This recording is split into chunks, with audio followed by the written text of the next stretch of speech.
ang dagsa ng mga deboto sa iba't ibang bahagi ng Maynila. May ibang hindi na sumabay sa mismong andas, kundi nag-abang na lang sa daraanan mismo ng Poong Jesus Nazareno. Kaugnay niyan, mayroong paninindigan ng mga deboto sa kanilang pananampalataya. Si Simon Ong, una sa Balita Live. Simon?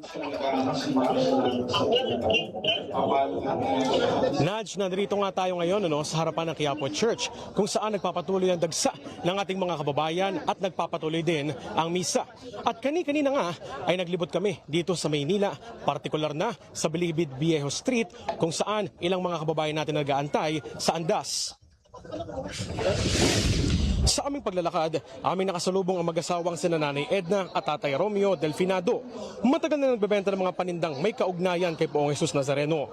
Matagal na ring deboto ng Poong Jesus Nazareno si Tatay Romeo. Aniya, dekada 70 pa, noong nagsimula siyang palataya sa Poon.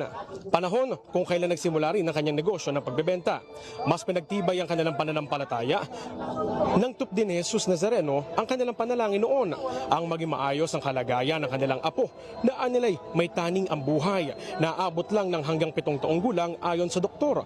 Ngunit ngayon ay namumuhay ng ligtas at matiwasay sa edad na 23. Kasabay niyan, mayroon din silang panalangin para sa lahat sa araw na ito. Ang maubos na raw ang mga kurap sa pamahalaan para gumaan ang buhay ng mga Pilipino. Nakausap din namin ang mga deboto na sina Nanay Elena at Tatay Danny. Parehong may mabigat na dinadalang pinauubayan na sa Diyos ang kanilang pasanin. Para kay Nanay Elena, hiling niya ang kapayapaan sa mundo. Gayon din ang katiwasayan at magandang kalusugan sa kanyang pamilya. Bit-bit naman ni Tatay Danny ang kahilingang gumaling ang kanyang asawa mula sa pagkaka-stroke. Nudge, nandito tayo ngayon sa isa sa mga access point dito sa may labas ng Quiapo Church. At dito kanina tayo ay buhay na nakasaksi sa mabilis na pagresponde o pagtugon ng medic team katuwang ang Hijos del Nazareno sa mga kababayan nating deboto na nangangailangan ng atensyong medikal. Karamihan sa kanila ay senior citizens na nakaramdam ng hilo at pagod, panghihina dahil sa gutom at matagal na pagtayo.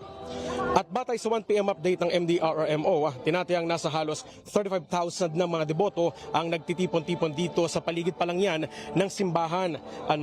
At samantala, aabot naman, as of 12 PM report ng MDRMO, ay aabot naman sa higit 180,000 na mga deboto ang kaisa sa traslasyon na ang andas ng Poong Jesus Nazareno ay kasalukuyang nasa Carlos Palanca Street, ilang daang metro lang mula dito sa kinatatayuan namin ngayon.